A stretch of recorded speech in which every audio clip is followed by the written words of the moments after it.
এমন কি হলো যে আমাদের কিচেনটা ভাঙতে লাগলো। Hello guys, welcome to my another blog. সকালে ঘুম থেকে উঠে দেখলাম যে আমাদের কিচেনের কাজ স্টার্ট হয়ে গিয়েছে।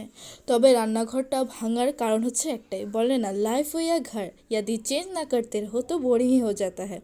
তবে আমাদের কিচেনটার অবস্থাও ঠিক এমন হয়েছিল। তবে আমরা কিচেনে যেগুলো জিনিসপত্র ছিল আমরা রুমে ট্রান্সফার করি। বাবা, আমি, ভাই সকাল 4টার দিকে উঠে আমরা রান্নাঘরে যেগুলো জিনিসপত্র ছিল ওগুলো আমরা রুমে রান্নাঘরের জিনিসপত্রগুলো যখন রুমে রাখলাম তো রুমগুলো দেখতে অনেকটাই বাজে লাগছিল। তবে সকালবেলা চা খেয়ে দিনটা করলাম শুরু।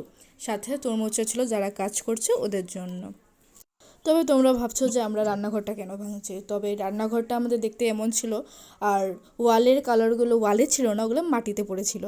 তাই বাবা দেখে এগুলো জিনিসপত্রের অবস্থা দেখে আমাদের বাবা ডিসাইড করলো যে আমাদের কিচেন বলতে না, আমাদের অন্যান্য রুম অ্যান্ড আমাদের বাইরের সাইডটাও ঠিক করবে।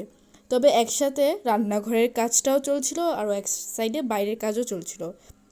এটা হচ্ছে কিচেনটা যখন নতুন করে লাগাচ্ছিল ওগুলো, আর এটা হচ্ছে আমাদের বাইরের সেটটা যেগুলোর মধ্যে কাজ চলছিল। তো মা করেছিল রান্না, কারণ রান্নাঘরে তো রান্না করা যাচ্ছিল না, তো রুমেই করছিল। তো ওখানে অনেক অসুবিধা ছিল আমাদের রুমে একসাথে এতগুলো জিনিসপত্র। তারপর মা রান্না করার পর আমরা স্নান করে ভাত খেয়ে আমি চলে যাই বাবার দোকানে, কারণ ঘরে কাজ ছিল। তো বাবার মাঝখানে মাঝখানে এসে দেখছিল কাজগুলো। অল্প সময় থাকার পর আমি বাড়ি এসে পড়ি। আর বাড়ি এসে একটা আইসক্রিম খেয়ে আমি ব্লগটাকে শেষ করছি। যারা আমার ব্লগটা দেখছো লাইক কমেন্ট সাবস্ক্রাইব করে দিও। তো আজকের জন্য বাই গাইস।